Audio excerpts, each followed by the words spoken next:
Straight to Bernard Smith, who's in Jordan's capital, Amman, for us. Those air raid sirens going off just a short while ago. Bernard, tell us about what's been happening.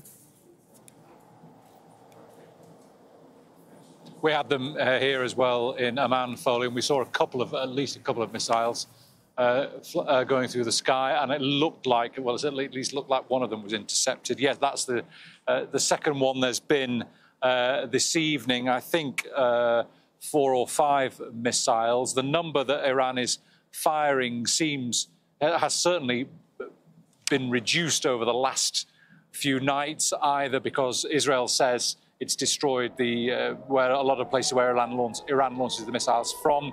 It's also possibly because Iran has a finite stock of these long-range missiles and doesn't want to use them all up. But whatever the reason is, although it's still capable of firing them, Israel believes the situation has sort of improved slightly, that they're actually reducing the state of alert in Israel. They did that from this evening. It's gone down from what the Israelis called essential to limited, which means that are allowing sort of gatherings of people up to 30. They're allowing shops and workplaces to open as long as there's somewhere people can shelter. And they are... they're keeping beaches and schools closed. Right. Fully. And Prime Minister Netanyahu of Israel has been speaking, Bernard, after meeting his cabinet. What's he had to say? So, yes, Benjamin Netanyahu released a statement after meeting with his cabinet. He was talking about making progress to removing the nuclear and ballistic threat from Iran that he believes Iran poses to Israel. And here's a little bit more of what he had to say. We control the skies over Tehran.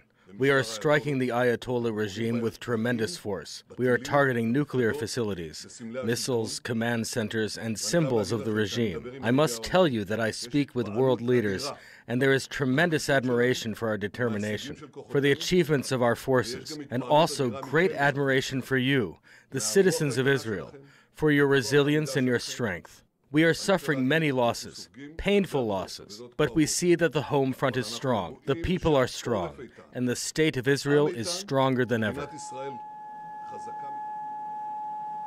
Now, Foley, that, by the way, is the all-clear sounding behind me from the latest threat. So the current threat is over. But there's been a real change in fortune, you could say, for Netanyahu since he launched that assault on Iran on Friday. Before that, the Knesset was on the verge of being dissolved. That would have led to elections that he almost certainly would have lost. Well, now the Knesset is not going to be dissolved, and latest polling show 83% of Jewish Israelis are behind this assault, this war on Iran. It's much less for Palestinian Israelis, just 12% of them are behind it. And people like Avigdor Lieberman, who quit his cabinet in 2018, said Netanyahu's doing the right thing. Benny Gantz, who resigned from the cabinet a year ago over the Gaza war, said there is no right and left on Iran, but right and wrong, and we are right. So Netanyahu, still personally unpopular, but the tide is changing potentially because Israelis are supporting this war in Iran. So from being under enormous pressure over Gaza and enormous criticism over Gaza, focus is diverted to Iran, and Netanyahu has successfully diverted focus to the war in Iran. Bernard, thank you very much. That's Bernard Smith in Amman, Jordan, in that siren going off there in the background, as Bernard was saying. The all clear after the latest Iranian missiles that were launched towards Israel and that were intercepted by Israel's defense systems.